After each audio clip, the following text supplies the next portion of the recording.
Apply பண்ணாமலே job உங்களை தேடி வரணுமா? அதுக்கான ஆப் தான் TickBig. TickBig, a one go-to platform for all professionals, freelancers, students, brands and institutions. Rewrite your limits. Sign up now. விஜயோட fans வந்து 18 வயசுல இருந்து ஒரு 45-50 வயசு வரைக்கும் இருக்கிறாங்க. அவங்கள ஆக்டிவா வேற இருக்காங்க அப்படிங்கும்போது அந்த ஏரியாவை நம்ம ரொம்ப எளிதாக கடந்து போயிட முடியாது. ஆல்ரெடி இங்க ஒரு பெரிய கூட்டம் மாற்றம் வேணும் பேசிட்டு இருக்கும். அது இந்த செக்டார்ல தான் இருக்கும். ஒர்க்கிங் லேடி செக்டாரை சொல்றேன். அதுல ஒரு பெரிய பர்சன்டேஜ் வந்து இப்போ கரண்டாக டிஎம்கேல இருக்கக்கூடிய 2 முக்கியமான மினிஸ்டர்ஸோட ஒரு கோட்டைன்னு சொல்லலாம் திருச்சின்றது. ஸோ அப்படி இருக்கும்போது அந்த இடத்துல விஜய் வந்து ஒன் செகண்ட் க்ரௌடை காமிச்சிருவாரா, ஒரு மாசை கிரியேட் பண்ண முடியும்? தமிழ்நாடு முழுக்க எந்த ஏரியாவுக்கு போனாலும் விஜய்க்கு கூட்டம் வரும். அவர் வரும்பொழுது அங்கே வரக்கூடிய கூட்டம் அந்த இம்பாக்டை நம்ம வந்து மறைக்கவே முடியாது. விஜய் அவர்கள் வரும்பொழுது உங்க கட்சிக்காரங்கிறத தாண்டி மக்கள் வருவாங்க. அவர் சொல்ற மாதிரியே வந்து அவர் விஜய்க்கு இவ்வளவு பெரிய கூட்டம் கூடுது, அதெல்லாம் ஓட்டா மாறாதுன்னு நீங்க சொல்றீங்க. அது ஓட்டா மாறாதுன்னு எப்படி கன்ஃபார்மா சொல்ல முடியுங்கிற ஒரு கேள்வியும் வரும். முழுக்க மீடியாக்கள்லையும் எல்லா இடத்துலயும் நியூஸ்ல எல்லாமே அவர் தான் நிறைஞ்சிருப்பார்.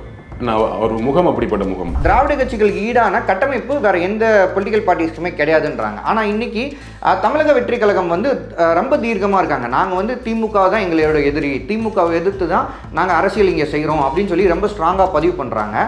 கரண்ட்டாக அவங்களோட கட்டமைப்புன்றது எந்த அளவுக்கு வலிமை பெற்றிருக்கு நீங்கள் பார்க்க. திமுக மாதிரி அதிமுக மாதிரி கட்டமைப்பு வரும்னா என்ன ஒரு அவருக்கு பிளஸ்னா அவருக்கு வரும்போதே கூட்டம் இருக்கு. புதிதாக ஆரம்பிக்கக்கூடிய ஒரு கட்சிக்கு கட்டமைப்பை உருவாக்குவதற்கு பேஸ் மக்கள் தான். மக்கள் செல்வாக்கு தான், ஆள் கவுண்ட் தான், ஆட்கள் தான். அதை கிரியேட் பண்றதுக்கே மற்றவங்களுக்கு எல்லாம் சேலஞ்சா இருக்கும். மற்றவங்களோட ரொம்ப சீக்கிரமா பத்திரிகைகள் எழுதுறாங்க, ஒரு பெரிய கட்டமைப்பை உருவாக்கிட்டு இருக்காங்கன்னா உண்மை. அது காரணம் என்ன, அவருக்கு இந்த கவுண்ட் இருக்கு. ஆனா விஜய் அவர்களுடைய பிளான் என்னன்னா ஒரே நாளில் 3 டிஸ்ட்ரிக்ட்ல வந்து கேம்பெயினை அவர் நடத்துவார் அப்படின்னு சொல்லியிருந்தாங்க. ஃபார் எக்ஸாம்பிள் திருச்சியிலேருந்து ஆரம்பிக்கிறாரு, திருச்சியில் ஆரம்பிச்சு பெரம்பலூர், அதுக்கப்புறம் அரியலூர், இந்த மாதிரி அடுத்தடுத்து பக்கத்தில் இருக்க டிஸ்ட்ரிக்ட்ல ஒரே நாளில் 3 டிஸ்ட்ரிக்ட்ல வந்து கேம்பெயின் பண்ண போறதா சொல்றாங்க. கட்சியினுடைய தொண்டர்களும் சரி ஃபேன்ஸும் சரி ஆமா தொடர்ச்சியாக டிஎம்கே வந்து விஜய் பார்த்து பயப்படுறாங்க அப்படின்னு சொல்லி கருத்தை பதிவு பண்றாங்க. டிஎம்கேவாக இருந்தாலும் சரி அதிமுகவாக இருந்தாலும் சரி எந்த கட்சி ஆளுங்கட்சியாக இருந்தாலும் புதிதாக ஒரு பெரிய முகம் இது மாதிரி வருதுன்னா இதெல்லாம் இருக்க தான் செய்யும். சார் வணக்கம். சார் வணக்கம். அரசியல் வட்டாரங்களிலும் சரி மக்கள் மத்தியிலும் சரி பெரிய லெவலுக்கு எதிர்பார்த்துட்டு இருந்த விஜய் அவர்களுடைய அரசியல் சுற்றுப்பயணம் பலருமே வந்து எப்போ அவர் வந்து மக்களை சந்திக்க போறாரு அப்படின்ற ஒரு கேள்வி வந்து தொடர்ச்சியாக வச்சுக்கிட்டே வந்தாங்க அவர் அரசியல் வந்ததுலேருந்து. ஸோ இப்போ செப்டம்பர் 13ஆம் தேதி திருச்சியிலிருந்து அவருடைய அரசியல் சுற்றுப்பயணம், திருச்சியில் இருக்கக்கூடிய மக்களை அவர் சந்திக்க போறாரு அப்படின்னு தகவல்கள் வந்திருக்கு. ஸோ இது எப்படி நம்ம எடுத்துக்கிறது சார்? இது எப்படி ஒர்க் ஆகும்னு நினைக்கிறீங்க? இல்லை, அவருடைய சுற்றுப்பயணம் தான் நம்ம நீங்கள் சொன்ன மாதிரி எல்லாரும் எதிர்பார்த்துட்டு இருந்த ஒரு விஷயம் தான். ஏன்னா அவர் மக்களை சந்திக்கவே மாட்டேங்கிறார் தானே அவர் மேலே இருக்கக்கூடிய பெரிய விமர்சனமாக இருந்தது. அப்போ ஒரு எலெக்ஷன் தான், எலெக்ஷன் பிரச்சாரம் தான். அது பிரச்சாரத்தை துவங்குறாரு அப்படின்னு நம்ம வச்சுக்கலாம். சுற்றுப்பயணம் மூலமாக துவங்குறாரு. ஸோ அதோட ஃபர்ஸ்ட் ஸ்டெப்னு நியூஸ் வந்துட்டுருக்கு. போலீஸில் அனுமதியெல்லாம் கேட்டிருக்காங்க. ஸோ அந்த சுற்றுப்பயணத்தை எப்படி பிளான் பண்ணுறாங்க, என்னென்ன விஷயங்கள் அந்த சுற்றுப்பயணத்தில் இருக்க போகுது, வெறுமனே ஜஸ்ட் இப்போ எடப்பாடி அவர்கள் பண்ணுறாரு, ஒரு வண்டியில் நின்று பிரச்சாரம் மட்டும் பண்ணுறாரு. ஒவ்வொரு முக்கியமான பாயிண்டில் நிப்பாடி தொகுதி வாரியாக போய் நின்று பேசுகிறார் இல்லையா? ஸோ அந்த மாதிரி இருக்க போதா, இல்லை அங்கே இறங்கி மக்களை சந்திக்கிறாரா, நடைபயணம் இருக்குமா, என்ன ஏது அப்படிங்கிறத நமக்கு இனிமேல் தான் தெரியும். இனிமேல் தான் ஒவ்வொரு தகவலாக வரும். ஸோ அதை பொறுத்து தான் நம்ம அது எந்த அளவுக்கு இம்பாக்ட் தரும் அப்படின்னு நம்ம முடிவு பண்ண முடியும். இப்போதைக்கு அவர் சுற்றுப்பயணம் தொடங்குறதுங்கிறது ரொம்ப சீக்கிரமாகவே, இன்னும் லேட் பண்ணாமல். இப்போ போன மாதம் தான் மாநாடு நடத்தினாங்க. இப்போ இந்த மாதமே நம்ம ஒரு மாதத்துக்குள்ள அடுத்தது பயணத்தை துவங்க போகிறாரு அப்படின்னா ஃபைன் தான், நல்ல விஷயமா தான் பார்க்குறேன். விஜய் அவர்களுடைய அரசியலில் ரொம்ப முக்கியமான ஒரு நிகழ்வுனா மதுரை மாநாடு, அதுக்கு முன்னாடி விக்கிரவாண்டி மாநாடு. இது ரெண்டுமே வந்து ஒரு பெரிய வெற்றியை கொடுத்துருக்கு அவருக்குன்னு தான் சொல்லலாம். அவருடைய பொலிட்டிக்கல் ப்ரெசன்ஸாக இன்னும் அழுத்தமாக பதிவு பண்ணியிருக்கு. இப்போ அடுத்த கட்டமாக இந்த மக்கள் சந்திப்பு அப்படின்றது விஜய்க்கு வந்து எப்படி இருக்கும்? இந்த மக்கள் சந்திப்பு லைக் இதை என்ன மாதிரி ஹேண்டில் பண்ணுவாங்க? அதே அந்த சக்ஸஸ் அப்படின்ற பாத் வேலையை அவங்க ட்ராவல் பண்ணுவாங்களா, இல்லை இதில் வந்து மேபி ஏதாவது ஒரு முரண்கள் இருக்கிறதுக்கான வாய்ப்புகள் இருக்கா? இல்லை, விஜய் மாதிரியான ஒரு பெரிய முகத்துக்கு எல்லாரும் தமிழகம் முழுக்க இருக்கக்கூடிய எல்லாருக்குமே தெரிந்த முகம், பெரிய நடிகர், புகழ்பெற்ற நடிகர். அவருக்கு வந்து அவர் மேலே அந்த மாநாடுகள் அவர் என்ன பேசுகிறார், அவருடைய கருத்து சரியா, பேசின விதம் சரியாங்கிற விமர்சனம் ஒரு பக்கம் இருந்தாலும் அவர் வரும்பொழுது அங்கே வரக்கூடிய கூட்டம் அந்த இம்பேக்டை நம்ம வந்து மறைக்கவே முடியாது. அதை ஒத்துக்கிட்டு தான் அவனே ஒரு இம்பேக்ட் இருக்கு அப்படிங்கிறது தான் இல்லையா? ஸோ அதே தான் இப்போ இந்த சுற்றுப்பயணத்துலேயும் இருக்கும். இப்போ ஒரு தொகுதியாக போய் பார்க்கும்பொழுது இப்போ எடப்பாடி அவர்கள் சுற்றுப்பயணம் போகிறார், எவ்வளோ கூட்டம் வருது பார்த்தீங்களா? நம்ம கோயம்புத்தூர் பெல்ட்டை மட்டும் கூட்டம் வரும்னு நினச்சா அப்படி கிடையாது. எல்லா இடத்துலையுமே கூட்டம் வருது. நம்ம சிம்பிளாக சொல்லிடலாம் காசு கொடுத்து கூட்டம் கூட்டுறாங்கன்ட்டு. காசு கொடுத்து கூட்டம் வந்தால் கூட அதையும் தாண்டி எங்கள் மக்கள் வராங்க அப்படிங்கிறது தான் யதார்த்தமான நியூஸ். காசு கொடுத்துமே இவ்வளோ கூட்டத்தை ஈஸியாக கூட்டிட முடியாது. ஒன்று அந்த கட்சிக்காரங்க தொண்டர்களை தாண்டி பொதுமக்களும் வராங்க எடப்பாடி அவர்கள் பேசுறது அப்படிங்கிறது தான் நம்ம வந்து புரிஞ்சுக்க முடியுது. அப்படின் பொழுது விஜய் அவர்கள் வரும்பொழுது உங்கள் கட்சிக்காரங்கிறத தாண்டி மக்கள் வருவாங்க. அதுக்கு முதல் ரீசன் வந்து விஜய் அவரை பார்க்கறதுக்கு வருவாங்க. ஏன்னா எத்தனை பேர் விஜய் நேராக பார்த்துருப்பாங்கன்னு ஒன்று இருக்கு. இப்போ ஒரு ஊரில் இப்போ நம்ம ஊர்லேயே வராரு அப்படின்னா அந்த ஊர் மக்கள் எல்லாருமே வந்துடுவாங்க. விஜயை பார்க்கணுங்கிறதான் ஃபர்ஸ்ட் இது. தொண்டர்களும் இருப்பாங்க, அவருக்கு ஓட்டு போடுறவங்க இருப்பாங்க. ஆனால் விஜயை பார்க்கறதுக்காகவே ஒரு பெரிய கூட்டம் வரும். அது பார்க்கறதுக்கு வர்ற கூட்டமாக இருந்தாலும் அது சக்ஸஸ் தான். நம்ம வெளியே இருந்து அது விஜயை பார்க்க வருவாங்க, ஓட்டு போட மாட்டாங்க அப்படின்னு நம்ம சொன்னா கூட இங்கே கூட்டம் கூட்டுவது தான் ஃபர்ஸ்ட் பெரிய டாஸ்காக இருக்கு. விஜய்க்கு இவ்வளோ பெரிய கூட்டம் கூடுது, அதெல்லாம் ஓட்டா மாறாதுன்னு நீங்கள் சொல்றீங்க. அது ஓட்டா மாறாதுன்னு எப்படி கன்ஃபார்மாக சொல்ல முடியுங்கிற ஒரு கேள்வியும் வரும். அது ஓட்டாவும் மாறலாம்ல, கண்டிப்பாக மாற வந்து நேரடியாக பார்த்து அவர் பேசுகிற விஷயத்தெல்லாம் பார்த்து பேசாம ஓட்டு போடலாம் போல இவருக்கு அப்படிங்கிற அங்கே கன்வெர்ட் ஆகிறதுக்கு சான்சஸ் இருக்குல்ல. ஒரு அட்லீஸ்ட் ஒரு பெர்சன்டேஜ், ஒரு மினிமம் பெர்சன்டேஜ் ஒன்று கன்வெர்ட் ஆகும் தானே. அதனால முழுமையாக கூட்டம் வர்ற கூட்டம் எதுவும் ஓட்டு போடாதுன்னு அப்படி சொல்லிட முடியாது. அப்போ அந்த வகையில் அவருக்கு மாநாடுக்கு அடுத்த முறையில் இது டெய்லி நியூஸாகவும் மாறிடும். மீடியா அட்டென்ஷன் ரொம்ப பெருசாகிடும் இல்லையா. ஸோ அதில் இப்போ முழுக்க மீடியாக்கள்லையும் எல்லா இடத்துலையும் நியூஸில் எல்லாமே அவர் தான் நிறைஞ்சிருப்பார். அவர் முகம் அப்படிப்பட்ட முகம், ஒரு பெரிய நடிகர் அப்படிங்கிறதுனால. ஸோ அது அவருக்கு ஒரு பெரிய இம்பேக்டை தான் கொடுக்கும். கூடுதல் அட்வான்டேஜாக நம்ம என்ன ஆகும்னா அவர் பேசுகிற விஷயங்கள். அவர் இது வரைக்கும் அது பேசலை, இது பேசல, அது கருத்து சொல்லலை, இது கருத்து சொல்லலாம் சொல்கிறாங்க இல்லையா. ஸோ அந்த ஏரியாத்தை எல்லாத்தையுமே அவர் டச் பண்ணிட்டு போனாருன்னா அது இன்னும் பெரிய ப்ளஸ்ஸாக மாறும். ரெண்டாவது. மூணாவது, வெறுமனே நின்று பேசுவதையும் தாண்டி நான் முன்னாடி சொன்ன மாதிரி அங்கே இறங்கி நடக்கிறாரா, இல்லை அந்த ஈவினிங் முடிச்சுட்டு அங்கே ஒரு கூட்டம் நடத்துகிறாரா, ஒரு மண்டபத்தில் ஒரு டிஸ்கஷன் நடக்குதா, அந்த மக்களை இந்த மாதிரி அங்கே இருக்க அமைப்புகளை சந்திக்கிறாரா, இந்த மாதிரி கூட என்னெல்லாம் ஆடட் வேல்யூஸ் வச்சுருக்காங்கிறத பொறுத்து அது இன்னும் பெரிய இம்பேக்டை கிரியேட் பண்ணும்.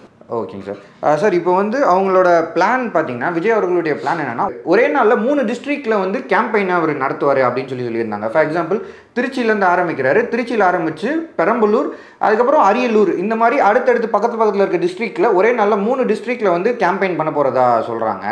ஆக்சுவலாக இந்த பிளான் எப்படி பார்க்குறீங்க சார்? ஒரே நாள் 3 டிஸ்ட்ரிக்ட் அப்படின்னா கிட்டத்தட்ட நமக்கு 5 தொகுதிக்கு நம்ம 5லேருந்து 6 தொகுதிகள் வரைக்கும் இருக்குது ஒரு டிஸ்ட்ரிக்ட்டுக்கு. ஸோ மினிமம் ஒரு 15 தொகுதி 15லேருந்து 18 தொகுதி வரை கவர் பண்ணணுங்கிறது வந்து கஷ்டம் ஒரே நாள். அப்போ அது என்ன ஆயிடுதுன்னா, நம்ம இவர் ஜஸ்ட் போய் நின்று அங்கங்கே நின்று ஒரு 2 நிமிஷம் பேசிட்டு போகிற மாதிரி ஆகிடும். அது என்ன ஆகும்னா அது மக்களுக்கு ஏமாற்றத்தை தான் கொடுக்கும். இவர் அந்த ஒரு நாளைக்கு இத்தனை இடத்துல பாயிண்ட்ல பேசி ஆகணும் அப்படின்னு சொல்லிட்டு அதில் வேகத்தை டச் பண்ணணும்.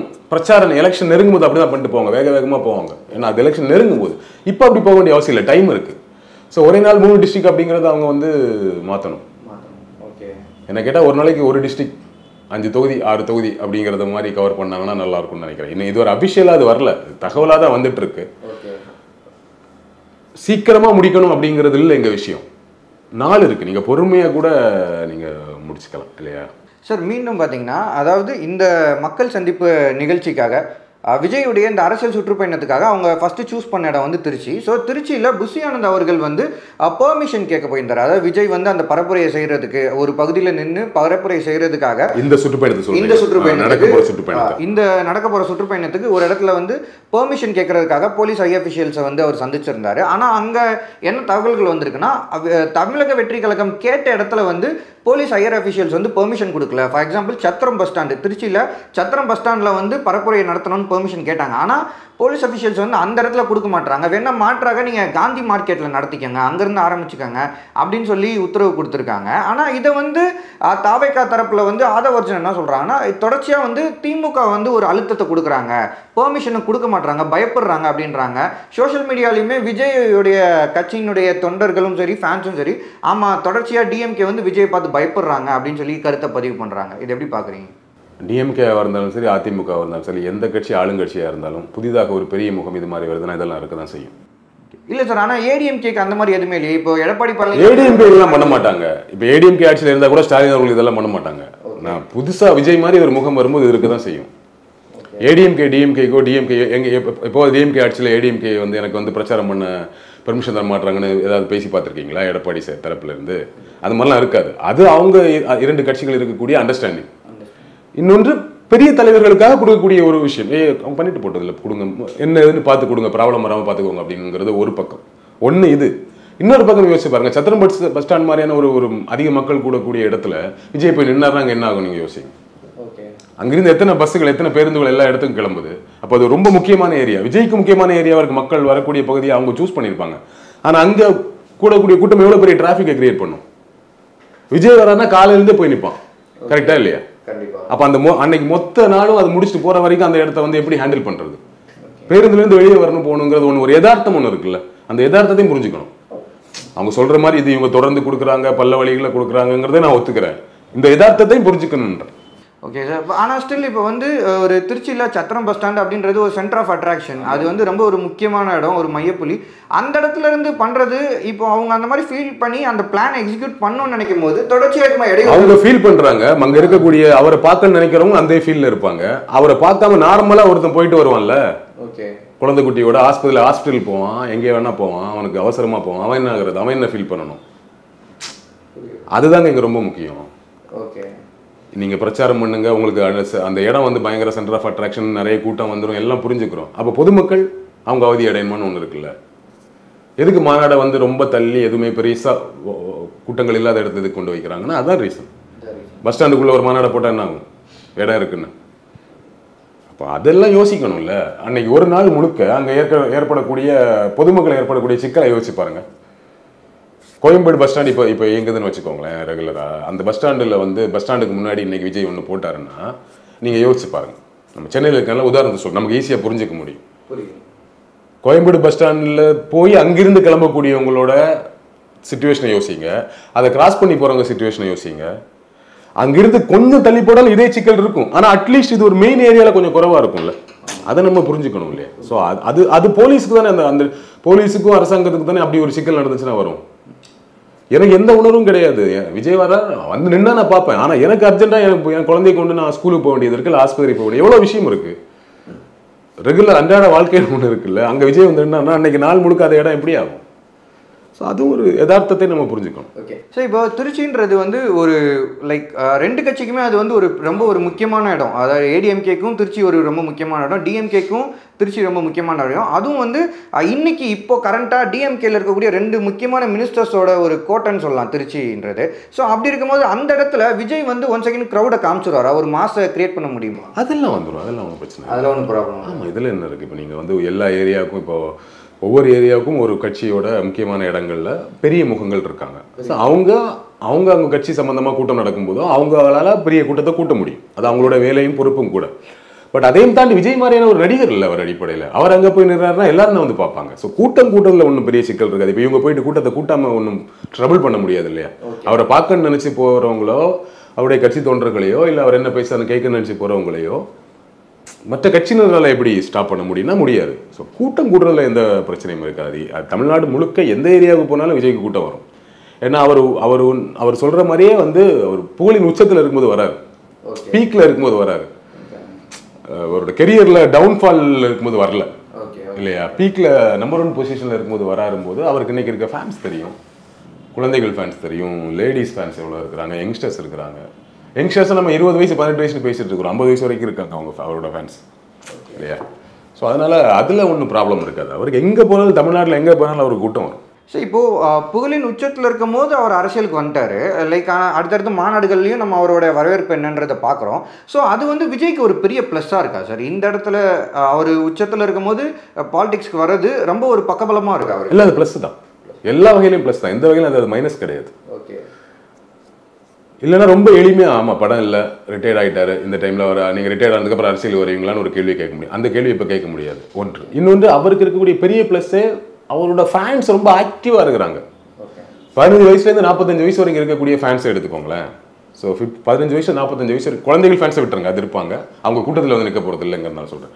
15 வயசு 45 வயசு வரைக்கும் யங்ஸ்டர்ஸ் இவங்க எல்லாருமே. ஸோ இது மொத்தமே அவரோட ஃபேன்ஸாக இருக்கும். அதில் ஒரு பெரிய பெர்சன்டேஜ் வந்து அவருக்கு தான் ஃபேன்ஸ் தமிழ்நாட்டில் இல்லையா. அப்போ நீங்கள் வந்து அது ப்ளஸ்ஸாக தானே மாறும். இவர்கள் தான் இறங்கி வேலையும் செய்வாங்க, கூட்டமாக வருவாங்க, வந்து பார்ப்பாங்க, காத்து நிற்பாங்க இல்லையா. ஸோ அது ரொம்ப முக்கியம். இதுவே அவர் 60 வயசுக்கு இன்னொரு 10 வருஷம் மேலே தாண்டி வந்திருந்தாருன்னா அந்த 45 சொல்ல அவங்களே 60 வயசில் இருப்பாங்க, அவங்க வரமாட்டாங்க. புரியுதா உங்களுக்கு? ஸோ அப்போ அந்த கூட்டம் குறையும். அதனால தான் புகழின் உச்சத்தில் வரும்போது வரக்கூடிய ப்ளஸ். சார், மதுரை மாநாட்டில் பார்த்தீங்கன்னா விஜய் அவர்கள் பேசும்போது நிறைய விஷயத்தை அட்ரஸ் பண்ணுறாரு. அதெல்லாம் எந்த விஷயத்தை அட்ரஸ் பண்ணார்னா, தமிழக வெற்றி கழகத்துக்கு எதிராக நெகட்டிவான விஷயத்த பல பேர் முன் வச்சுப்பாங்க. குறிப்பாக வந்து சினிமாக்காரன் இவருக்கு என்ன அரசியல் தெரியும் அப்படின்னு சொல்லி ஒரு விஷயம். அதுக்கப்புறம் புஷியானந்த வெஸ்ட் இவரெல்லாம் எப்படி கட்சி நடத்த போகிறாரு அப்படின்னு. ஸோ இதெல்லாமே ஒன்னொன்னையுமே எடுத்து ஒரு பதிவு பண்ணார். பதிவு பண்ணிவிட்டு அதுக்கான பதிலடி கொடுக்குற மாதிரி ஆன்சர்ஸுமே பதிவு பண்ணார். புஷியானந்த வச்சு தான் நான் கட்சி நடத்துகிறேன், புஷியானந்த வச்சு தான் இவ்வளோ பெரிய மாநாடையும் நான் நடத்தி காட்டியிருக்கேன், முதல் மாநாடும் வெற்றி, ரெண்டாவது மாநாடும் வெற்றி அப்படின்னு. ஆனால் அந்த மதுரை மாநாட்டுக்கு அப்புறம் மாநாடு பெரிய வெற்றியாக இருந்தாலும் ஒரு சில விமர்சனங்களும் வந்துச்சு. விஜய் வந்து சர்டைன் விஷயத்தை எடுத்து பேசலை, கள பிரச்சனையை எடுத்து பேசலை அப்படின்னு சொல்லி நிறைய விஷயம் வந்துச்சு. ஸோ இப்போது அவர் வந்து மதுரை மாநாட்டில் அந்த நெகட்டிவ் பாயிண்ட்ஸை முன்வைக்கும் போது அவர் தொடர்ச்சியாக வந்து எல்லாத்தையுமே கவனிச்சிட்டு வர்றாரு அப்படின்றது தெரிஞ்சது. இப்போது மதுரை மாநாட்டுக்கு அப்புறம் இன்பிட்வீனில் நடந்த நிறைய விஷயங்களை எடுத்து வச்சுட்டு கேம்பெயினில் அவருக்கு அதை அட்ரஸ் பண்ணுவாரா, அந்த நெகட்டிவ் பாயிண்ட்ஸ் எடுத்து அட்ரஸ் பண்ணி ஒரு பதிலடி கொடுக்கும் விதமாக அந்த பரப்புரை அமையுமா? பதிலடியெல்லாம் கொடுக்க வேண்டியதில்லை, அவர் பேச வேண்டியது கடமை அவருக்கு. ஏன் பேசலைன்னு தான் கேட்டிருக்கோம். ஓகே, அவர் மேல விமர்சனம் பண்றதுக்கு தான் பதிலடி கொடுக்க முடியும். நீங்க ஐயா நீங்க பேசவே இல்லை, அதை பேசுங்கன்னு சொன்னா அது பதிலடி கிடையாது. பேச வேண்டிய அவரோட கடமை, அவருடைய பொறுப்பு. சாதி ஆணவ கொலைகள் பத்தி பேசணும், இங்க இருக்கக்கூடிய கரண்ட் தூய்மை பணியாளர் பிரச்சனை பத்தி ஏன் பேசல, இங்க இருக்கக்கூடிய முக்கியமான கோர் பிரச்சனை பேசல, திமுக மேல தீவிரமான ஆக்கப்பூர்வமான விமர்சனம் வைக்கல, எல்லாரும் மாதிரியும் ஜென்ரலா சொல்லிட்டு போறீங்க, வாரிசு ஊழல் பின்னணியில கூட்டணி வச்சிருக்காங்க, இதெல்லாம் எல்லாரும் நார்மல், நீங்களும் சொல்லுவீங்க, நானும் சொல்லுவீங்க, அந்த பையனும் சொல்லுவான், எல்லாருமே சொல்லுவாங்க. அதை தாண்டி என்ன ஆக்கப்பூர்வ விமர்சனம் வச்சிருக்கீங்க ஒண்ணு. அடுத்தது வந்து எல்லாரும் மீனவர்கள், பெண்கள், மாற்றுப்பாலினத்தவர்கள், முதியவர்கள், இவங்களுக்கெல்லாம் முக்கியத்துவம் கொடு, ஃபர்ஸ்ட் ப்ரியாரிட்டின்றீங்க. என்ன பண்ண போறீங்க அவங்களுக்கு? விவசாயிகள் என்ன பண்ண போறீங்க? ஸோ இதெல்லாம் நம்ம கேட்கக்கூடிய நியாயமான கேள்வி. இதற்கு அவர் பதில் சொல்றது பதிலடி ஆகாது, பதில் சொல்ல வேண்டிய அவருடைய கடமை. விமர்சனங்கிறது இந்த மாதிரி தான். இளைஞர் ஓட்ட இதெல்லாம் கூட்டெல்லாம் ஓட்டா மாறிடுமா? இவர் வந்து காசை காப்பாற்றுறதுக்காக அரசியலுக்கு வராரு, பிஜேபி பின்னாடி இருக்கு, புஷியானந்த் வச்சு இவர் எப்படி கட்சி நடத்துறாரு, இந்த மாதிரி இதெல்லாம் வந்து வெறுமனை விமர்சனம். அந்த விமர்சனத்துக்கு அவர் கொடுக்கறது தான் பதிலடி. இதெல்லாம் அவர் சொல்ல வேண்டிய பதில், கடமை. அப்படிதான் நம்ம பார்க்கணும். ஓகேங்க சார். சார் இப்போ கரண்ட்டாக அவரோட வரவேற்புன்றது எப்படி இருக்குது? அதாவது கொஞ்ச நாள் முன்னாடி பார்த்தீங்கன்னா அவரோட ஓட் பர்சன்டேஜே வந்து பெரிய லெவலில் இருந்துச்சு. லைக் எந்த ஒரு புது கட்சிக்கும் இல்லாத அளவுக்கு 15% ஓட்டு வாங்குவாங்க. அது நாளுக்கு நாள் அதிகமாகிட்டே போச்சு, 25% வரைக்கும் சொன்னாங்க. திமுக எடுக்கக்கூடிய சர்வேஸ்லேயே அவங்களுக்கு அந்த மாதிரியான ரிசல்ட்ஸ் கிடைச்சது. அதனால தான் திமுக நடுவில் அவங்க சார்ந்த கூட்டணி கட்சிகள் மற்றவர்களை வச்சு விமர்சனங்களை அதிகப்படுத்தினாங்க அப்படின்னு சொல்லி ஒரு சில செய்திகளுமே நம்ம பார்த்தோம். இப்போ அவரோட அந்த டுவர்ட்ஸ் எலெக்ஷன் அவரோட ரிசல்ட்ஸ் வந்து எப்படி அமைவதற்கான சூழல் இங்கே இருக்குது? இந்த தகவல் எல்லாமே, இந்த பெர்சன்டேஜ் தகவல் எல்லாமே அதிகாரப்பூர்வமான தகவல் கிடையாது. சர்வே பண்ணுறதுன்னு சில நிறுவனங்கள் வெளியிட்டிருக்கு. இந்த சர்வேயும் எந்த அளவுக்கு உண்மையானது அப்படிங்கிறது தெரியாது. நீங்கள் இன்னைக்கு சர்வேஸ் வந்து தனியாக இருக்கக்கூடிய எந்த கட்சி சார்பும் இல்லாமல் இருக்கக்கூடியவங்க எடுக்கிறவங்க நடத்துறது போய் இன்னைக்கு வந்து பக்கசார்புடையவங்க நடத்துகிறாங்க இல்லையா? ஏதாச்சும் ஒரு பக்கத்தை நம்ம வந்து ஒரு பெர்செப்ஷன் கிரியேட் பண்ணுங்கிறத வாண்டடாகவே சர்வே வெளியிடுறாங்க. ஒரு சர்வேங்கிறது இட்ஸ் பெரிய ப்ராசஸ். இப்போ நார்மலாக ஒரு யூடியூப் சேனலில் கூட வந்து இப்போ நீங்களே உங்கள் சேனலில் ஒரு சர்வே போடலாம், இப்போ நானே ஒரு சர்வே போடலாம், இந்த தொகுதியில் பார்த்தீங்கன்னா ஒன்று போடலாம், நார்மலாக கூகுளில் செக் பண்ணிட்டு கூட போடலாம், இல்லை நமக்கு தெரிஞ்சு விசாரிச்சு கூட போடலாம். கள நிலவரத்தை புரிஞ்சுக்கிட்டு அது கரெக்டாக கூட இருக்கும். இப்போ சில பேர் யூடியூப் சேனலில் ரெகுலராக சர்வே போட்டுருக்காங்க, தொகுதி வாரியாக களத்துக்கு போனாங்களா, எத்தனை மக்களை சந்திச்சாங்க அப்படிங்கிற கேள்வியெல்லாம் நமக்கு வரதில்லை. ஸோ அந்த மாதிரி இது சேட்டலைட் சேனலுங்க பொருந்தும். இப்போ சேட்டலைட் சேனல்லையும் எந்த அளவுக்கு களத்தில் போய் அந்த சர்வே ப்ராப்பராக நடந்தால் பிரச்சனை கிடையாது. நம்ம யூடியூப் சேனலில் மட்டும் குறை சொல்கிறோன்னு வரக்கூடாது. அந்த சர்வே ப்ராப்பராக நடக்குதா அப்படிங்கிற ஒரு கேள்வி இருக்குது. ஒரு நியாயமான ஓட்டு வாங்குவார் அப்படிங்கிறத எந்த மாற்று கருத்தும் கிடையாது. ஒன்று. ரெண்டாவது, ரொம்ப குறைத்து மதிப்பிட வேணாம். ஒரு 5% வாங்குவார், 6% வாங்குவாருங்கிறத குறைத்து மதிப்பிட வேணாம்னு நான் சொல்கிறேன். திரும்ப திரும்ப நான் தான் சொல்லிட்டு இருக்கேன். அவருக்கு நிஜமாகவே பெரிய ஓட் பர்சன்டேஜ் இருக்குது. அது எவ்வளோ பெருசு அப்படிங்கிறத அடுத்தடுத்த காலகட்ட செயல்பாடுகள் தான் முடிவு பண்ணுங்கிறத நான் திரும்ப திரும்ப ரெஷூட் பண்ணுறேன். கண்டிப்பாக ஒரு நல்ல பர்சன்டேஜ் இருக்குது. ஏன்னா ஒன்று அவர் போலின் உச்சத்தில் வர்றது, இன்னொன்று ஜென்ரலாகவே இங்கே ஒரு மாற்றம் வேணும்னு பேசிகிட்டே இருப்பான். எதுக்கு மாற்றம் வேணும்னு அவனுக்கு தெரியாது. வரட்டுமே, விஜயகாந்த் வரட்டுமே, என்ன பிரச்சனை, நல்ல மனுஷன் வந்தால் போடலாமே, கமல் வரட்டுமே, அறிவாளி அவர், நல்ல நான் வந்தால் நேர்மையை ஆட்சி செய்வார், போடலாமே, சீமான் இவ்வளோ காலமாக பேசுகிறாரு, அவருக்கு போடலாமே, என்ன தப்பு, புதுசாக ஒரு சேஞ்ச் வரட்டுமே, விஜய் வந்திருக்காரு, விஜய் நம்மள் தானே, வரட்டுமே, என்ன நம்ம தமிழர் தானே, அவர் நடிகர் தானே, இவ்வளோ தூரம் வந்திருக்காரு மக்களுக்கு சேவை செய்ய, அவருக்கு போடலாமே. இப்போ இது இப்படி ஒரு கூட்டம், பெரிய கூட்டம் இங்கே உண்டு. அந்த பெரிய கூட்டத்தின் ஓட்டை மொத்தமாக வாங்குறதுக்கான கேப்பபிலிட்டியோட யார் வந்தாங்க அப்படின்னா இல்லை யாரும் அப்படிங்கிறது தான் கேள்வி. விஜயகாந்த் இருந்தார், அவர் அது மாதிரி ஓரளவுக்கு 11% வரைக்கும் ஓட்டு வாங்கவும் செஞ்சார். அடுத்தடுத்து அவருடைய பொலிட்டிக்கல் மூவ்மெண்ட்ஸ் சரியில்லை அப்படிங்கிறதுனால அவரால் பெரிய உயரம் போக முடியலன்னு வச்சுக்கோ. இன்னொன்று அவர் உடல்நிலையும் சரியில்லாமல் போயிடுச்சு. கமல் வரும்பொழுது அவருடைய செயல்பாட்டில் ஏற்பட்ட பிரச்சனை, இன்னொன்று கமல் வந்த அவருடைய வயது, இப்போ ரிட்டையர்ட் ஆனதுக்கப்புறம்லாம் வரல, அவர் இப்போவும் நடிச்சிட்டு இருக்கிறாரு, அதெல்லாம் அவங்க ஒத்துக்க மாட்டோம். அவர் புகழின் உச்சத்தில் இருக்கும்போது தான் வந்தார் அவருமே. ஆனால் ஏஜாக யோசிச்சு பாருங்க, நான் முன்னாடி சொன்னேன்ல, அவருடைய ஃபேன்ஸோட ஏஜை யோசிச்சு பாருங்க. ரொம்ப ஆக்டிவாக இருக்கக்கூடிய ஃபேன்ஸ் இல்லை. அவர் 45 வயசு 50 வயசில் வந்திருந்தாலும் அவருடைய ஃபேன்ஸ் இன்னும் ஆக்டிவாக இருந்திருப்பாங்க. அவருக்கு 60 வயசு ஆகும்போது அவருடைய ஃபேன்ஸுமே கிட்டத்தட்ட அவருடைய ஏஜில் 50+ இருக்கும்பொழுது அவங்க ஆக்டிவாக களத்தில் செயல்பட முடியாதுங்கிறது ஒன்றும் அவருக்கு மைனஸாக இருந்தது. பட் விஜய்க்கு அப்படி இல்லை. விஜயோட ஃபேன்ஸ் வந்து 18 வயசுலேருந்து ஒரு 45-50 வயசு வரைக்கும் இருக்கிறாங்க. அவங்கள ஆக்டிவாக வேற இருக்காங்க. அப்படிங்கும்போது அந்த ஏரியாவை நம்ம ரொம்ப எளிதாக கடந்து போயிட முடியாது. ஆல்ரெடி இங்கே ஒரு பெரிய கூட்டம் மாற்றம் வேணும்னு பேசிட்டு இருக்கும். அது இந்த செக்டாரில் தான் இருக்கும். நீங்கள் 18 to 40 இதில் தான் நிறைய பேர் இருப்பாங்க நம்ம ஊரில். ஓகேவா? ஸோ அந்த ஏரியாவில் தான் அவருக்கும் ஃபேன் பேஸ் இருக்குன்னா நீங்கள் அதில் ஒரு பெரிய ஓட்டு ஒன்று கிடைக்கும், பெண்கள் ஓட்டு ஒன்று கிடைக்கும். இப்போ உங்கள் மனைவி உங்ககிட்ட சொல்லாமல் போயிட்டு விஜய்கிட்ட ஓட்டு போட நீங்கள் விஜய்க்கு ஓட்டு போடக்கூடாது நீங்கள் நினச்சிங்கன்னா கூட, ஓட்டு போடக்கூடாது நீங்கள் சொன்னீங்கன்னா கூட சரின்னு சொல்லிட்டு போய் ஓட்டு போட்டுருவாங்க. அவங்க விஜயோட ரசிகையாக இருக்க பட்சத்தில். ஏன்னா அவங்களுக்கு வந்து பெருசாக இங்கே அதிமுக மேலே திமுக மேலே ஈடுபாடு இருக்காது. இங்கே இருக்கக்கூடிய பாலிடிக்ஸ் எல்லாம் தெரிஞ்சிருக்கா அப்படிங்கிறது நமக்கு கேள்விக்குறி. தெரியாத பட்சத்தில் சொல்கிறேன். நான் சொல்லக்கூடிய ஒரு மாற்றம் மட்டும் விஜய் வந்தால் நல்லது தானே அப்படிங்கிற ஏரியாவில் இருந்துட்டு அவங்க விஜய் ஃபேனாக இருந்துட்டாங்கன்னு வச்சுக்கோங்க, அந்த ஓட்டை அவங்களால மாற்ற முடியுமா? இல்லை என்னுடைய மனைவி ஓட்டை தான் என்னால் மாற்ற முடியுமா? எந்த கேரண்டியும் கிடையாது. ஒரு பெரிய லேடிஸ் ஓட்டு ஒன்று இருக்குது. குறிப்பாக 30 வயசுலேருந்து 45 வயசு இருக்கக்கூடிய லேடிஸ். அவங்க எல்லாமே இண்டிபெண்ட், டிபெண்ட் கிடையாது. உங்களை டிபெண்ட் பண்ணி உங்கள் ஒய்ஃப் கிடையாது, என்ன டிபெண்ட் பண்ணி என் ஒய்ஃப் கிடையாது. They are working.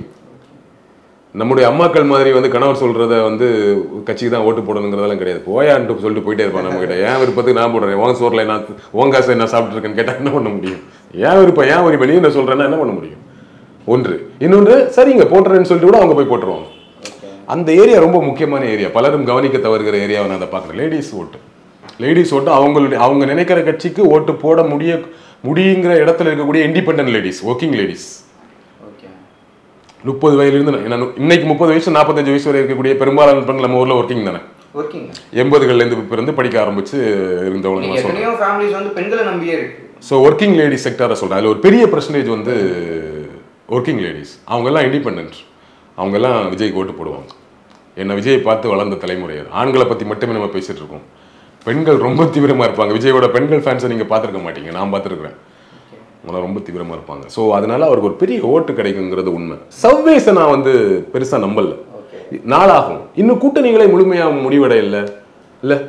இன்னும் முழுமையான ஒரு கூட்டணி எல்லாம் முடிவானதுக்கு பிறகுதான் உங்களுக்கு ஒரு ப்ராப்பராக நமக்கு ஒரு வியூ கிடைக்கும்னு நினைக்கிறேன். ஸோ ஆனால் இந்த ஒரு ஓட்டு ஒன்று இருக்குது அப்படிங்கிறத நம்ம புரிஞ்சுக்கலாம். சார், அந்த ஓட்டு வந்து இப்போ வந்து ஒரு கட்டமாக போயிட்டே இருக்கு. முதல் மாநாடு, பூத் கமிட்டி மீட்டிங்கு, புத்தக வெளியீட்டு விழா, அடுத்த மாநாடு, இப்போ அடுத்து மக்கள் சந்திப்பு வரைக்கும் வந்திருக்குல்ல. அந்த ஓட்டுன்றது லைக் அது வந்து என்ன ஆனாலுமே அப்படியே சஸ்டெயின் ஆகுமா, இல்லை விஜயோட செயல்பாடுகள் குறித்து அது குறையவும் ஏறவும் வாய்ப்புகள் இருக்கா? குறையவும் ஏறவும் வாய்ப்பு இருக்கு. அடுத்த கட்ட செயல்பாடுகள் பொறுத்து. இப்போ நம்ம ரெண்டாவது மாநாட்டில் நமக்கு அவர் மேலே ஒரு விமர்சனமே வைக்கிறோம். இதெல்லாம் ஏன் பேசலை, வெறுமனே ஃபேன்ஸை மட்டுமே திருப்திப்படுத்துற மாதிரி பேசிட்டு போறாரு, மக்களுக்காக பேசலைங்கிற ஒரு கேள்வி வைக்கும் பொழுது இப்போ நடுநிலையாக இருக்கிறவங்க, விஜய் ஃபேன்ஸ் இல்லாமல் விஜய்க்கு ஓட்டு போடலாம் போல, அவர் என்ன பேசுறாருன்னு பார்ப்போம்னு நினைக்கிறவங்க ஒரு டிஸ்டர்ப் ஆயிருக்கிறாங்கிறது உண்மை.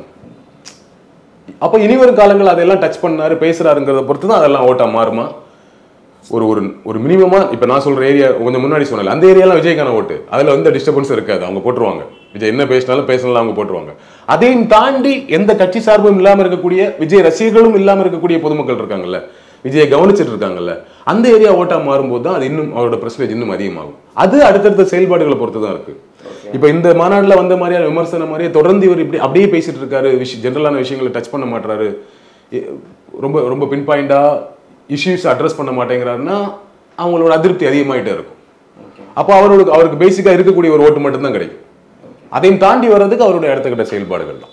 பொலிட்டிக்கல் ஜேர்னலிஸ்ட்லேருந்து பலருமே முன்வைக்கக்கூடிய வாதம் என்னன்னா, திராவிட கட்சிகளுக்கு ஈடான கட்டமைப்பு வேற எந்த பொலிட்டிக்கல் பார்ட்டிஸ்க்குமே கிடையாதுன்றாங்க. ஆனால் இன்னைக்கு தமிழக வெற்றி கழகம் வந்து ரொம்ப தீர்க்கமாக இருக்காங்க. நாங்கள் வந்து திமுக தான் எங்களோட எதிரி, திமுகவை எதிர்த்து தான் நாங்கள் அரசியல் இங்கே செய்கிறோம் அப்படின்னு சொல்லி ரொம்ப ஸ்ட்ராங்காக பதிவு பண்ணுறாங்க. அவங்களும் பார்த்தீங்கன்னா டே 1ல் நம்ம என்ன சொன்னோம், ஃபஸ்ட்டு இவங்க ஒரு கட்டமைப்புன்னு ஒன்று உருவாக்கட்டும் அப்படின்னு சொன்னோம். ஆனால் அவங்க அடுத்தடுத்த கட்டத்துக்கு மூவ் ஆகிட்டே தான் இருக்காங்க. ஸோ அவங்களோட கட்டமைப்பு எப்படி இருக்குது இப்போது கரண்ட்டாக, அவங்களோட கட்டமைப்புன்றது எந்த அளவுக்கு வலிமை பெற்றிருக்குன்னு நீங்கள் பார்க்குறீங்க? இல்லை, ஒரு வேலையை செஞ்சுட்டு இருக்காங்க தொடர்ந்து. இன்னொன்று நம்பர்ஸ் இருக்கு, அவங்களுக்கு வந்து வேலை செய்கிறதுக்கு ஆட்கள் இருக்காங்க, இளைஞர்கள் இருக்காங்க. குறிப்பாக மற்ற கட்சிகளை நீங்கள் இதை ஒரு கரெக்டாக புரிஞ்சுக்கணும். காங்கிரஸ் மட்டுமே இங்கே இருக்குது, ஓகேவா, ஆளுங்கட்சியாக சொல்கிறேன். இப்போ திமுக வந்து கிட்டத்தட்ட 19 திமுக வரும்போதும் ஸ்ட்ரைட்டாக புதுசாக வந்து கட்சியை ஆரம்பிக்கல. அண்ணா பெரியாரிடம் இருந்தே ஒரு பெரிய செல்வாக்கோட இருக்காரு, பெரியாரோட தளபதியாக இருக்காரு. அவருக்கு ஆல்ரெடி ஒரு பெரிய செல்வாக்கு இங்கே இருக்கு கட்சி ஆரம்பிக்கிறதுக்கு முன்னாடியே. அப்போ அது ஒரு பேஸ் அவருக்கு. இப்போ நம்ம கெஜ்ரிவால் எடுத்துக்கோங்க, அண்ணா ஹசாரே கூட இருந்தார். அவருக்கு அதுல இருந்து அவர் முகமே உருவாச்சு. ரொம்ப குறுகிய நாளில் முதலமைச்சர் ஆயிட்டார் பார்த்தீங்களா வந்து கட்சி தொடங்கி. அப்போ நீங்கள் அண்ணா யோசிச்சு பாருங்க, பெரிய செல்வாக்கோட இருந்த ஒரு நபராக இருந்தார். அப்போ அது அவருக்கு ஒரு பேஸு. அங்கிருந்து கட்சி ஆரம்பிக்கிறார். அதனால தான் அவருக்கு முதல் எலெக்ஷன்லேயே கணிசமாக ஜெயிக்க முடிஞ்சது. அடுத்தடுத்த எலெக்ஷனில் அவரால் 19வது வருஷத்தில் ஆட்சிக்கு வர முடியுது. ஸோ 19 இயர்ஸ் ஆயிருக்கு. ஆனாலும் முதல் கட்டத்திலேயே அவருக்கு நல்ல நல்ல டீசெண்டான ஒரு வெற்றி திமுக கிடைச்சது காரணம் ஆல்ரெடி இந்த செல்வாக்கு. ஸோ 19வது வருஷம் வரைக்கும் ஆல்ரெடி கட்சி தொடங்கி 19 வருஷம், அதற்கு முன்னாடி பெரியாரோட இருந்த வருஷங்கள், இத்தனை வருஷங்கள் இருந்ததுனால அவங்களால ஆட்சியை பிடிக்க முடியுது. ஸோ ஒரு பெரிய ப்ராக்டிஸோட வராங்க. இந்த 19 வருஷத்திலேயே அவங்க ஆட்சியை பிடிக்கும் போதே, பிடிக்கிறதுக்கு முன்னாடியே கட்டமைப்பை ஸ்ட்ராங் பண்றதுக்கான டைம் இருக்கு. ஆல்ரெடி மக்கள் இருக்காங்க கூட. அவருடைய ஃபேன்ஸை நீங்க வச்சுக்கோங்களேன். அண்ணா அவர்களுக்கு தொண்டர்கள், அவருடைய பேச்சை பார்த்து வியந்தவர்கள், அவருடைய கொள்கையின்பால் ஈர்ப்பு கொண்டவர்கள் இருக்கிறாங்க. ஸோ கட்சி ஆரம்பிக்கும் போது 19 வருஷம் டிராவல் ஆகும்போது அவர் கட்சி தொடங்கும் போதே ஒரு கட்டமைப்போட தான் ஆரம்பிக்கும். அதுக்குள்ள கட்டமைப்பு கிரியேட் பண்ணிட்டாங்க. ரொம்ப வருஷம், அவ்வளவு வருஷம் இருந்தாங்க. புரியுதா? அதற்கு காரணம் அவருக்கு எல்லா எலெக்ஷன்லையும் வெற்றியும் கிடைச்சிட்டு இருந்தது. சட்டமன்ற எலெக்ஷன்ல, பார்லிமெண்ட் எலெக்ஷன்ல வெற்றியும் கிடைச்சதுனால அவங்களால கன்சிஸ்டன்சியா இருக்க முடிஞ்சது. ஸோ கட்சி முதலமைச்சர் ஆகும்பொழுது அவங்களுக்கு வந்து கட்டமைப்பு ஸ்ட்ராங் ஆயிடுச்சு இல்லையா?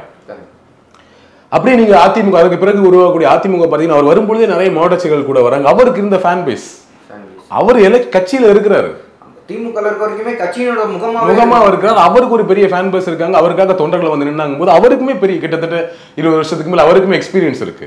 அது இல்லாம அண்ணாவோட ஆசி பெற்ற ஒரு 20-25 வருஷம் அவருக்கு பொலிட்டிக்கல் எக்ஸ்பீரியன்ஸ் இருக்கு. ஒரு அரசியல்வாதியா, அதுவும் சாதாரண அரசியல்வாதி இல்ல, புகழ்பெற்ற அரசியல்வாதி. திமுக வெற்றியில் அவருக்கு முக்கிய பங்களிப்பு இருக்கு.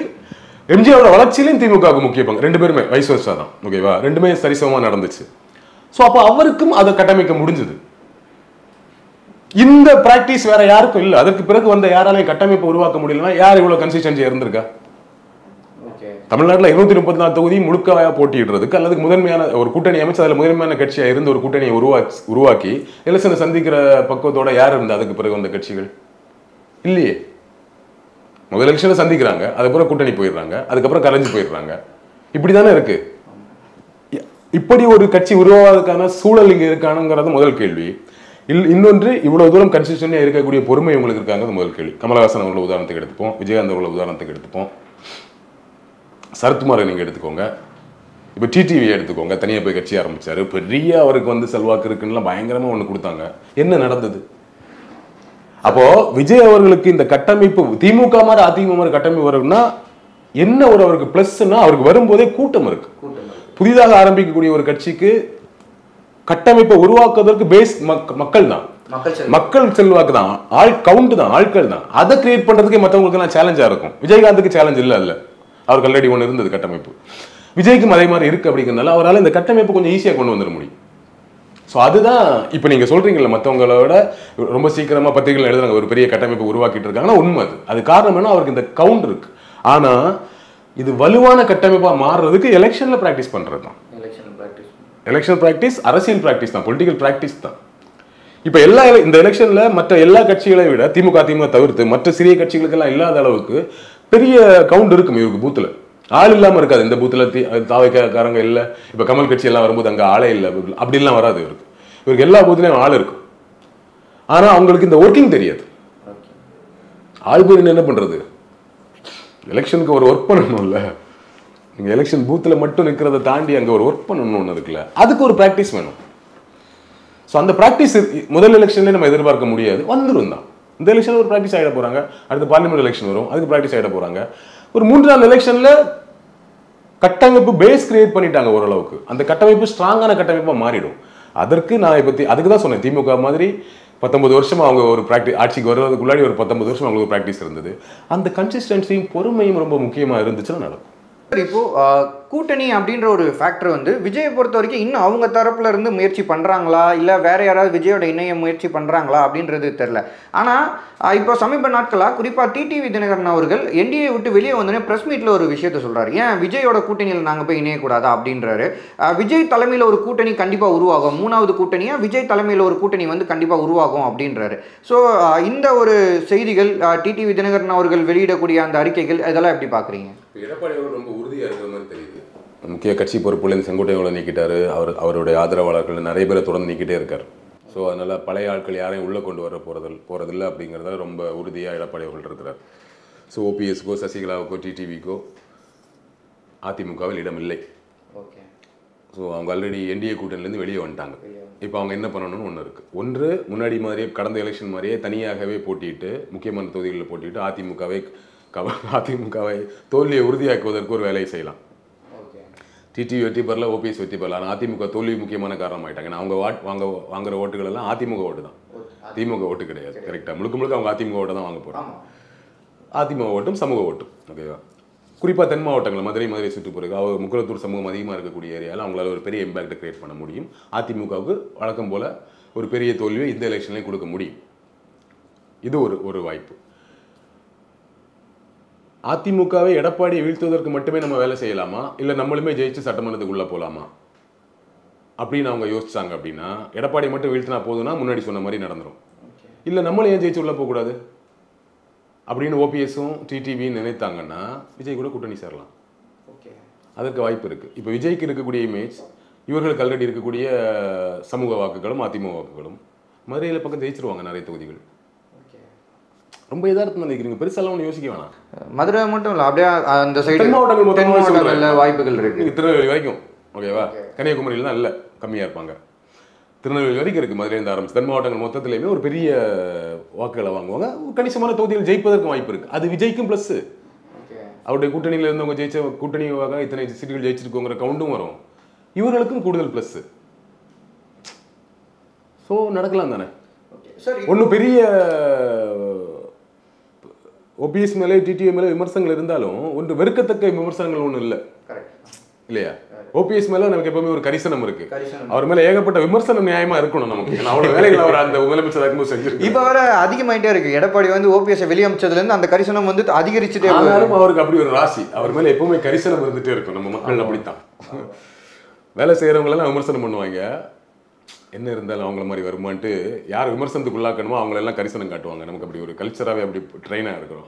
டிடிவி மேலே உங்களுக்கு வந்து விமர்சனங்கள் நிறைய இருந்தால் கூட டிடிவி மேலேயுமே பார்த்தீங்கன்னா பரவாயில்ல, ஒரு போல்டான ஒரு ஆள் தான், கொஞ்சம் பண்ணுவாருங்கிற ஒரு மாதிரி கைண்ட் ஆஃப் இமேஜ் அவர் மேலே இருக்கு. அவர் இத்தனைக்கு என்டிஏல இருந்திருக்காரு, ஆனால் யாருமே அவர் வந்து அந்த மாதிரி பார்க்க மாட்டாங்க. வந்து எப்படி பார்க்கணும் அவரை இல்லையா? அப்படி ஒரு இமேஜ் அவருக்கு இருக்கா பாருங்க. இன்னைக்கு நம்மளே சொல்கிறோம் விஜய் கூட கூட்டணி சேர்ந்தால் ஒன்றும் டேமேஜ் இல்லைன்னு சொல்கிறோம்ல. ஸோ இது இவங்களுக்கு இருக்கக்கூடிய ஒரு கைண்ட் ஆஃப் இமேஜ். ஸோ அதெல்லாம் ப்ளஸ் தான் மாறும். அது விஜய்க்கும் ப்ளஸ், அவங்களுக்கு ப்ளஸ். ஸோ அப்படி ஒரு கூட்டணி அமைஞ்சாலும் இப்போ இப்படி ஒரு ஸ்டேட்மெண்ட் அவர் சொல்லியிருக்காருன்னா அது அமைவதற்கு ஒரு வாய்ப்பு இருக்குன்னு அர்த்தம். பட் அந்த காலை விஜய் தான் எடுக்கணுங்கிறது தான். ஏன் அவர் எடுக்க மாட்டாரா தெரியல. அவர் எடுத்து ஏன்னா இப்படி ஒரு சூழல் இன்னைக்கு தான் உருவாயிருக்கு. சார், ஐயோ உங்கள் இன்டர்வியூலே நீங்களும் மணி சாரோட இன்டர்வியூலேயே அதில் கூட மணி சார் பதிவு பண்ணியிருப்பாரு, விஜயை வந்து பலருமே தொடர்பு கொள்ள நினைக்கிறாங்க. ஏடிஎம்கே டிஎம்கேலேருந்து பெரிய பெரிய மினிஸ்டர்ஸ்கள், பெரிய பெரிய முகம்கள் வந்து விஜயை தொடர்பு கொள்ள நினைக்கிறாங்க. ஆனால் விஜயை வந்து ரீச் பண்ணவே முடியல அப்படின்றாங்க. அவர் ஏடிஎம்கே டிஎம்கேல இருக்கிறவங்க வேணாம் அப்படிங்கிற மாதிரி ஒரு ஏடிஎம்கே டிஎம்கே விமர்சனம் பண்ணி நம்ம உள்ளே வர்றோம். அவங்களே எடுத்துகிட்டு என்ன பிரயோஜனம்? எந்த அளவுக்கு கட்சி இவங்க நடத்துவாங்க, இவங்க திரும்பவும் அவர் கரெக்டான்னு நினைக்கிறாரு, அவங்க எல்லாம் கரெக்டான்னு இவர் நினைக்கிறாரு. கள அரசியலுங்கிறது வேற. கரெக்டான்னு வெளியே வந்து சிம்பிளாக சொல்லிடலாம், களத்துக்கு போய் பார்த்தா ஒன்று புரியும். ஓகேவா? ஸோ இப்போதைக்கு அவர் அதை சொல்கிறாரு. அதனால வேணாங்கிற ஒரு மூடில் கூட இருக்கலாம். பட் இந்த சூழல் இப்போ நடந்தது தானே. இது இந்த கடந்த 4-5 தினங்களாக தான் இந்த நியூஸ் எல்லாம் வருது. ஸோ அவருக்கு இனிமேல் அவர் அந்த காலை இப்போ ஓபிஎஸ்மோ டிடிவிமோ விஜய் முன்னாடி போய் நின்றுட்டு இருக்க முடியாது. அங்கே இருந்து ஒரு கால் வருமா அப்படிங்கிறத அவங்க எதிர்பார்ப்பாங்க. கால் வந்துச்சுன்னா ரெடி தான். அது ஒர்க் அவுட் ஆகுதோ இல்லையே, ஒரு பேச்சுவார்த்தை நடக்கணும்ல, நிகழணும்ல. இந்த டைம்ல யூஸ் பண்ணணும். கூட்டணி நடக்குதோ இல்லையா, டப்புனு டிடிவியோட ஒரு மீட்டிங்கை போடணும் விஜய். அதுதான் பொலிட்டிஷியன். இப்போ ஓபிஎஸ் போய் சந்திச்சார் பாத்தீங்களா சிஎம்? திமுக அவர் சேர போறது இல்லை. ஆமா, ஏன்னா ஓபிஎஸ் பத்தி நியூஸ் இல்லாம இருந்துச்சு. ஆனா அவர் சிஎம் சந்திச்சா 2 நாள் அவர் தான் வந்து ஃபுல்லா இது ட்ரெண்ட்ல இருந்தாரு. காலைல வாக்கிங் போகும்போது சந்திக்கிறார், ஈவினிங் வந்து அங்க சந்திக்கிறார். அப்படின்னா களத்துல ஒன்று கிரியேட் ஆகுது இல்லை? என்டிஏ விட்டு வெளியே வராரு இல்ல. அது ஒரு திமுக கட்சியில சேருவதற்கு ஒரு பேச்சுவார்த்தை கூட நடந்திருக்கலாம். ஓபிஎஸ் மாதிரியான ஒரு பெரிய லீடர் வரும்போது நீங்க என்ன சந்திக்க வராதீங்கன்னு சொல்ல முடியாதுல்ல. இவங்களுக்கு அவரை கட்சியில் சேர்க்க விருப்பம் இல்லைன்னா கூட அவர் சந்திக்க கேட்கும்போது சந்திச்சு தான் ஆகணும் இல்லையா? அது எப்படி பார்த்தாலும் அதிமுக சைடுக்குள்ள ஒரு சலசலப்பை உண்டு பண்ணுங்கிறது ஸ்டாலின் அவர்களுக்கும் தெரியும். அப்போ அதை கிரியேட் பண்ணணும். அப்போ இந்த வாய்ப்பில் இப்போ என்ன இந்த சூழல்ல விஜய் வந்து சொல்ல போனா செங்கோட்டையனை கூட மீட் பண்ணணும். ஐயா வாங்க பேசுவோம், என்ன மேட்டர் வாங்க உட்காந்து பேசுவோம்னா என்ன கலைப்புற உருவாகும் பாருங்க. ஆமாம், இத்தனைக்கும் அவங்கெல்லாம் சீனியர் மினிஸ்டர்ஸ், அவங்க ஓப்பனாக பேசுகிறாங்க. இப்போ பண்டூட்டி ராமச்சந்திரன் கூட ஓபிஎஸ் விவகாரத்தில் என்ன சொன்னார்னா, விஜய் கூட நாங்கள் போகிறதுக்கான வாய்ப்பு இருக்குது, விஜய் வந்து வளர்ந்து வராரு அப்படின்னு ஒரு பாசிட்டிவிட்டியோட மெயின்டைன் பண்ணாங்க. அதிமுகவுடன் பிஜேபி இருக்கிறதுனால அப்படி ஒரு கூட்டணி அவரால் உருவாக்க முடியல, அந்த கூட்டணியில் போக முடியல. இப்போ அதிமுக முகங்களாக இவ்வளோ பேர் இங்கே வெளியே வந்திருக்கிறாங்க. இவ்வளோ பேர் இப்போ செங்கோட்டையன் இருக்காங்கன்னா செங்கோட்டையனை சுற்றி எத்தனை பேர் அவருடைய ஆதரவாளர்கள் வந்து அதிருப்தியில் இருப்பாங்க பாருங்க. ஒரு பெரிய வலுவான கூட்டணியை உருவாக்கலாம். ஸோ ஸ்லோ பண்ணிகிட்டே இருக்காருன்னு தான் நான் நினைக்கிறேன். கள அரசியலுங்கிறது களத்தில் வந்து மக்களுக்கு செய்கிற அரசியல்லாம் ஒரு பக்கம், ஒரு 50% நீங்கள் களத்துக்குள்ள கட்சிக்குள்ளே செய்ய வேண்டிய அரசியல் ரொம்ப முக்கியம் இல்லையா? ஸோ அதையும் அவர் செய்யணுங்கிறத நம்மளோட எதிர்பார்ப்பு. லேட் பண்ணுறாரு. இதெல்லாம் யூஸ் நீங்கள் கூட்டணி நடக்கலைங்கிறத தாண்டி டிடிவி கூட ஓபிஎஸ் கூட எல்லாம் மீட்டிங் போடணும். செங்கோட்டையன் கூட எந்த அளவுக்கு பாசிபிள்னு தெரியல. ஏன்னா அவர் கட்சியிலேருந்து வெளியே வரல. கட்சியில் இருக்கும்போதே போய் வந்து விஜய் சந்திக்கிறது தப்பாகிடுங்கிறது ஒன்று இருக்குது. பட் இவங்க 2 பேர் கூட ஏதாச்சும் மீட்டிங் ஒன்று அரேஞ்ச் பண்ணணும், பேசினாதானே தெரியும் அவங்களோட எண்ணம் என்னவா இருக்குது, எந்த மாதிரியான விஷயங்கள் முன்வைக்கிறாங்க, ஒர்க் அவுட் ஆகுமா இல்லை அப்படிங்கிற. லேட் பண்ணக்கூடாதுங்கிறது தான் என்னுடைய கருத்து. பின்னணியில் பேச்சுவார்த்தை நடக்குதான்னு தெரியல, நமக்கு தெரியல நிஜமாவே.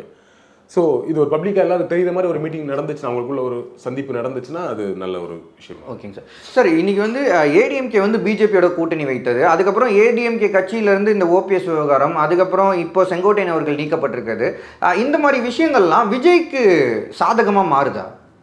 இந்த மாதிரி விஷயங்கள் விஜய்க்கு சாதகமாக மாறாது. இந்த மாதிரி விஷயங்கள்லேருந்து வந்து அவங்க விஜய் கூட போய் சேர்ந்தாங்கன்னா சாதகமாக சேர்ந்தாதான் சாதகமாக மாறும். ஓகே, இந்த விஷயங்களுக்கு வந்து சாதகமாக மாற்றணும்னா விஜய் இந்த மாதிரியான காலை எடுக்கணும். அவர் மீட் பண்ணணும், பேசணும், தனக்கு சாதகமான ஓகே இவங்க எல்லாம் விஜய் கூட மீட் பண்ணுறாங்க, விஜய் கூட சேர்றதுக்கு வில்லிங்காக இருக்காங்க போலங்கிற ஒரு பெர்செப்ஷன் கிரியேட் ஆகும். ஸோ அதை ப்ளஸ்ஸாக மாற்றணும். ஸோ அதில் எந்த அளவுக்கு இருக்காருன்னு தெரில. பட் இந்த சலசலப்பே அவருக்கு ப்ளஸ் ஆகாது. அவங்க போய் சேர்ந்தால் ப்ளஸ் ஆகும். சார் நிறையா முக்கியமான விஷயங்கள் ஷேர் பண்ணிங்க சார். நேரம் ஒதுக்குனதுக்கு நன்றி. Thank you sir. அப்ளை பண்ணாமலே ஜாப் உங்களை தேடி வரணுமா? அதுக்கான ஆப் தான் டிக்பிக்.